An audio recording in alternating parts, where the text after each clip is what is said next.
11 دسمبر 2003 کو امریکی خفیہ ایجنسی CIA اور برطانوی انٹیلیجنس ایجنسی MI6 کے افسران کا ایک گروپ لیبیا میں خصوصی طیارے پر سوار ہونے کو تھا جب انہیں خاکی لفافوں کا ایک پلندہ تھمایا گیا۔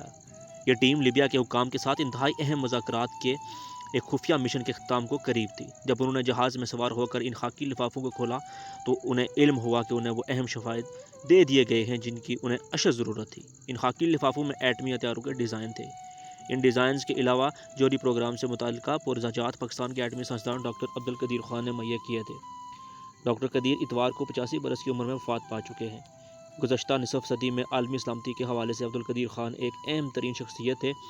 ان کی ذات دنیا کے خطرناک ترین ٹیکنالوجی کے حوالے سے جاری لڑائی، جہاں یہ ٹیکنالوجی رکھنے والے اور اس کو حاصل کرنے والے خواہشمند آمنے سامنے ہیں، اس کہانی کا ایک اہم محور تھی۔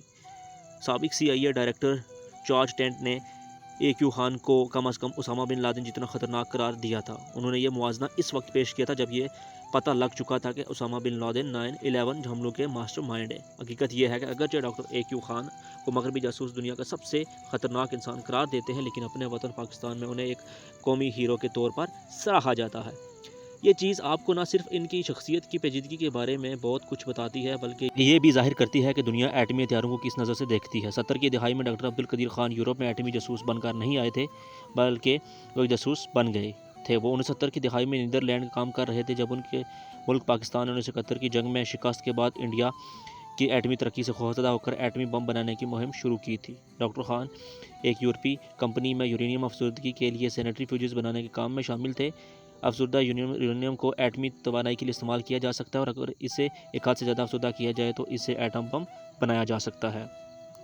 ڈاکٹر عبدالقدیر خان اس دور کے جدید سینیٹری فیوجز کے ڈیزائن نقل کرنے میں کامیاب ہوئے اور اپنے ملک واپس لوٹ آئے، جہاں انہوں نے ایک خفیہ نیٹ ورک تشکیل دیا جس میں بیشتر یورپی کاروباری افراد جو انہیں ایٹمی بم اور سینیٹری فیوجز کی تیاری کے لیے اہم ترین اجزاء خام مال سپلائی کرتے تھے۔ ڈاکٹر عبدالقدیر خان کو اکثر پاکستان کے ایٹمی پروگرام کا بانی بھی کہا جاتا ہے، لیکن در حقیقت وہ اس پروگرام کے انتہائی اہم کارکن میں سے ایک تھے، مگر انہوں نے نہایت احتیاط کے ساتھ ایک کہانی تیار کی جس نے انہیں انڈیا کے خطرے کے خلاف پاکستان کی حفاظت کے لیے ایٹم بم تیار کرنے والے قومی ہیرو کا درجہ دے دیا گیا۔ ڈاکٹر عبدالقدیر کے اور کیا کام تھے جس نے انہیں اتنا اہم بنا دیا؟ انہوں نے ایٹمی ہتھیاروں کے اجزاء فراہم کرنے والے اپنے خفیہ نیٹ ورک کو درآمد سے برآمد کی طرف موڑ دیا اور وہ دنیا بھر میں گھومنے والی ایک شخصیت بن گئے، اور انہوں نے کئی ممالک کے ساتھ معاہدے اور سودے کیے۔ ان میں سے بہت سے ممالک کو مغربی ممالک باغی ریاستیں سمجھتے تھے۔ یہ سینیٹری فیوجز کی تیاری کا پروگرام جو حالیہ برسوں میں شاید عالمی سفارتکاری کی ایک وجہ بن رہا ہے، اس کا نمایاں حصہ عبدالقدیر کے فراہم کردہ ڈیزائن اور مواد سے بنایا گیا تھا۔ ایک ملاقات میں عبدالقدیر خان کے نمائندوں نے ایران کو ایک ایٹمی پروگرام کی تیاری میں استعمال ہونے والے مواد اور اجزاء کی ایک فہرست فراہم کی تھی جس میں قیمتیں بھی درج تھیں، اور ایرانی حکام اس کے مطابق مال کا آرڈر دے سکتے تھے۔ عبدالقدیر خان نے 1 درجن سے زائد دورے شمالی کوریا کے بھی کیے تھے، جہاں سے یہ خیال کیا جاتا ہے کہ ایٹمی ٹیکنالوجی کے بدلے میزائل ٹیکنالوجی کی مہارت حاصل کی گئی تھی۔ ان تمام سودوں کے ساتھ ایک اہم راز ہمیشہ رہا کہ کیا عبدالقدیر خان یہ سب کچھ اکیلے کر رہے تھے یا وہ اپنی حکومت کے احکامات کے تحت کام کر رہے تھے، خاص طور پر شمالی کوریا کے ساتھ معاہدے کے معاملے میں۔ کبھی یہ بھی کہا گیا تھا کہ عبدالقدیر خان یہ سب کچھ پیسوں کے لالچ میں کر رہے تھے، لیکن یہ اتنا سادہ نہیں ہے۔ وہ اپنے ملک کی قیادت کے ساتھ مل کر کام کرنے کے ساتھ ساتھ جوہری ہتھیاروں پر مغربی ممالک کی اجارہ داری کو توڑنا چاہتے تھے۔ انہوں نے ایٹمی ہتھیاروں کی ٹیکنالوجی پر مغربی ممالک کی اجارہ داری کو تنقید کا نشانہ بناتے ہوئے اسے مغربی منافقت قرار دیا تھا، اور سوال کیا تھا کہ چند ممالک کو اپنے تحفظ و دفاع کے لیے ہتھیار رکھنے کی اجازت کیوں دی جانی چاہیے اور دوسروں کو کیوں نہیں۔